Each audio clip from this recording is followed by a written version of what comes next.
Halo, kembali lagi di Langkah Kuda. Tanggal 14 Februari kemarin kita udah sama-sama melaksanakan pemilu dan kali ini saya sudah ada di UNY. Saya akan nanya beberapa teman-teman mahasiswa soal pelaksanaan pemilu kemarin dan pengalaman mereka. Bagaimana tanggapan mereka? Langsung saja.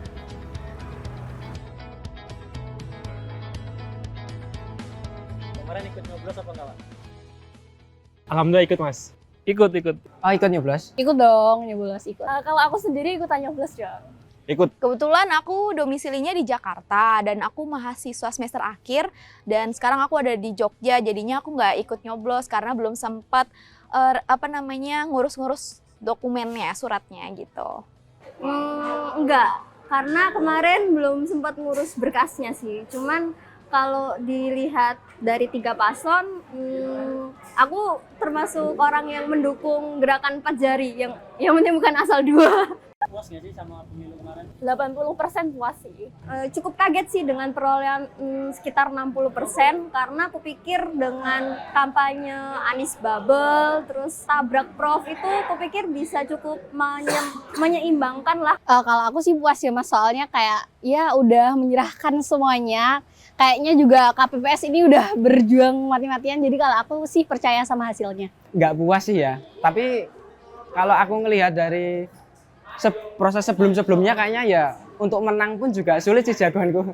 Jadi kayak realistis aja gitu. Tapi menurutku pribadi sih, kemarin sedikit banyak ada kontroversi ya, terutama di perbedaan antara di lapangan dan juga di aplikasi di Sirekapnya kayak gitu. Kalau menurut aku sih udah, soalnya kan jagoan gue menang, Bang. Kalau puas sih kurang ya, karena jagoan saya kebetulan belum unggul dan kemungkinan kalah 1 putaran kemungkinan.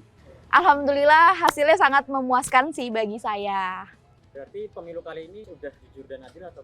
Dan sih masalahnya juga sudah sesuai juga dengan alur tadi, tapi yang jadi catatan itu di MK-nya sama di KPU itu agak sedikit bermasalah ya, karena ketuanya pun juga melanggar kode etik dan juga dua-duanya juga dicopot juga. Ada sih, Mas, beberapa kecurangan di pemilu. Contohnya itu surat suara dicoblos duluan gitu, Mas. Terus Banwaslu yang ikut-ikutan curang. Nggak. Alasannya? Karena mungkin ada beberapa sebab gitu ya. Mungkin salah satunya itu kita bisa ngelihat ketika ambang batas usia capres dan cawapres itu kemudian diubah secara ya mungkin tidak, dalam tanda kutip, tidak benar gitu ya. Ada berbagai intervensi dan juga kepentingan di situ, itu mungkin salah satunya. Kemudian tentang money politik gitu, itu banyak banget, Mas. Di daerah saya juga ada dan mungkin beberapa daerah lain juga ada. Sebenarnya kalau sampai saat ini kan belum ada bukti yang konkret ya, mungkin harusnya itu bisa ditinjau lagi, karena kalau sekarang tuh banyaknya masih spekulasi-spekulasi yang takutnya menggiring opini malah ke kanan ke kiri jadi pecah belah. Jadi mungkin harusnya ada kajiannya yang lebih objektif. Kalau untuk jujur dan adilnya, sepertinya ada isu-isu yang mungkin disoroti di belakang gitu ya Kak. Jadi aku nggak bisa ngebilangin 100% itu jujur atau adilnya, juga nggak bisa ngebilangin. Aku pikir pemilu kali ini itu dari awal start itu 02 udah digamblang dengan sebegitu banyak sumber daya presiden dari awal. Jadinya nggak cukup adil dan fair buat kedua paslon lainnya. Menurut saya sendiri, pemilu tahun 2024 ini berjalan dengan jujur dan adil. Karena kan memang sudah diikuti dari awal hingga akhir dan hasilnya pun ya memang seperti itu gitu. Memang sudah nomor 2 yang menang. Kalau menurut saya kurang ya, karena dari proses awal aja ada indikasi kecurangan di MK. Lalu di KPU juga ada pelanggaran etika. Jadi saya rasa untuk pemilu kali ini sangat-sangat berantakan, pemilu terburuk sepanjang sejarah Indonesia. Ada nggak sih isu penting lain yang perlu disoroti selama proses penyelenggaraan pemilu kemarin?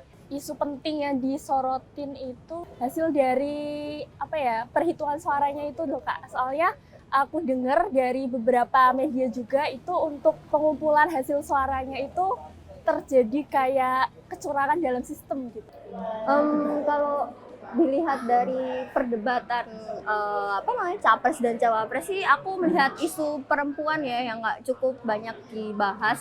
Sekalipun aku melihat ada kecenderungan isu perempuan dibahas oleh 01 yang cukup teknis lah dengan penjabaran visi misinya gitu.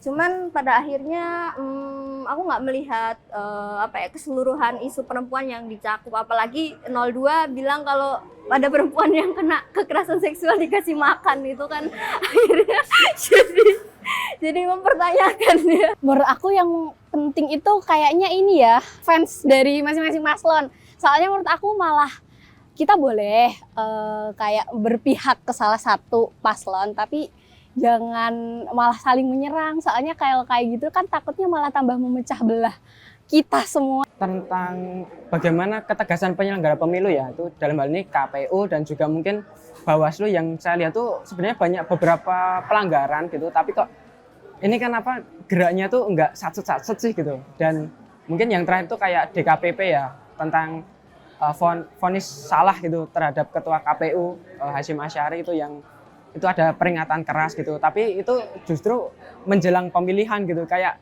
useless banget gitu loh, nggak guna gitu. Harusnya kan dari awal kalau misal gitu ada putusan-putusan yang kayak gitu. Pentingnya itu kemarin udah banyak, yang pertama akademisi dari UGM, UI, Unpad, UI dan sebagainya itu pada menyuarakan keresahannya. Kita harus peduli dengan itu. Yang kedua, pas masa tenang itu ada film Dirty Vote ya, dan itu banyak banget membuka fakta-fakta di lapangan. Dan sekarang masyarakat menurutku kayak lebih percaya dengan influencer daripada akademisi sih, Mas. Jadi kita harus merubah kembali paradigma kita sebagai seorang masyarakat yang terdidik seperti itu. Kita harus sesuai dengan perkataan para akademisi. Perlu disoroti, yang pertama keterlibatan anak muda ya. Keterlibatan anak muda dalam pemilu tahun ini saya rasa sangat kurang, karena banyak anak muda yang hanya fokus pada gimmick, bukan gagasan atau ide. Kalau untuk isu sih sepertinya banyak ya, tapi ya udah mau gimana lagi. Ini kan memang sudah jalannya gitu ya, pemilu kali ini ya sudah baik-baik aja gitu loh. Kita sesama rakyat Indonesia, sama masyarakat seharusnya saling satu dan bersatu.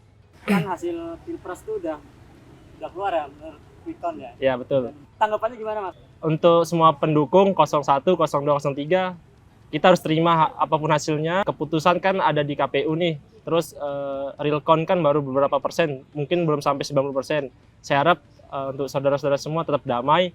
Yang kemarin-kemarin komunikasinya sempat nggak stabil atau retak itu, Mas. Jadi harus damai lagi, harus ngobrol bareng lagi gitu sih, Mas.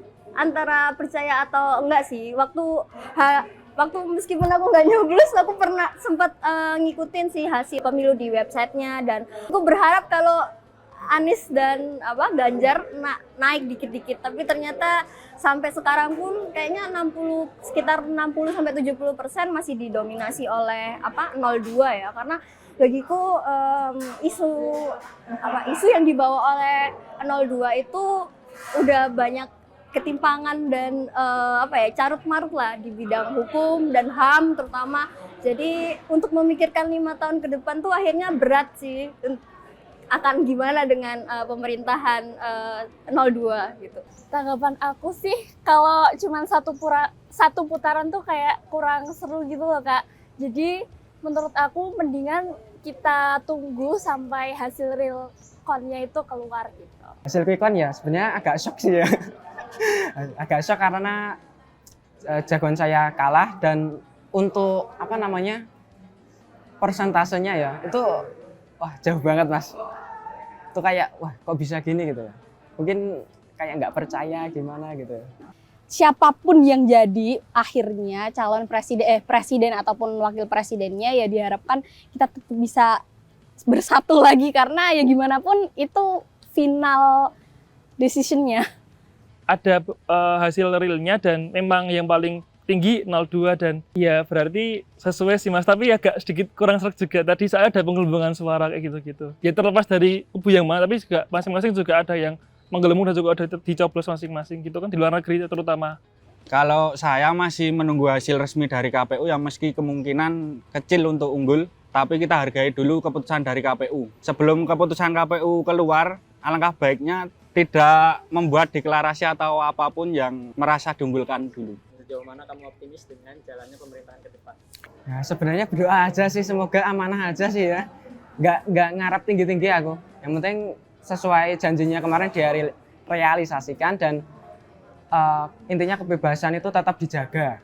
Itu aja, dan jangan represi banget lah gitu terhadap warga negara. Udah itu aja. Untuk pemilihan menterinya, seenggaknya nggak cuma dilihat dari keterhubungan partai-partai, tapi juga orang-orang teknokrat dan tentunya keterwakilan perempuan. Karena kemarin melihat di Twitter ada kemungkinan kabinet Indonesia Maju perempuannya cuma 2, jadi cukup disayangkan sih. Tapi semoga aja bisa cukup adil ya melihat dan menimbang menteri-menteri dan pemerintahannya gitu. Kalau dari aku sih optimis ya, kan masing-masing orang sebenarnya punya deh alasan masing-masing kenapa milih salah satu paslon. Ada kalau dari aku sendiri, ya pastinya udah lah ya belajar tentang masing-masing paslon. Kalau aku sih optimis sama Prabowo Gibran, tim Baby Blue.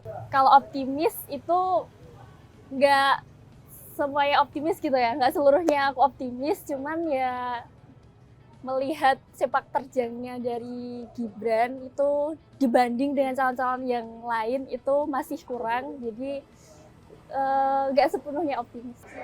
Oke, terima kasih Mas. Oh iya. Oke, terima kasih Mas. Siap, sama-sama. Oke, terima kasih Mbak. Ya.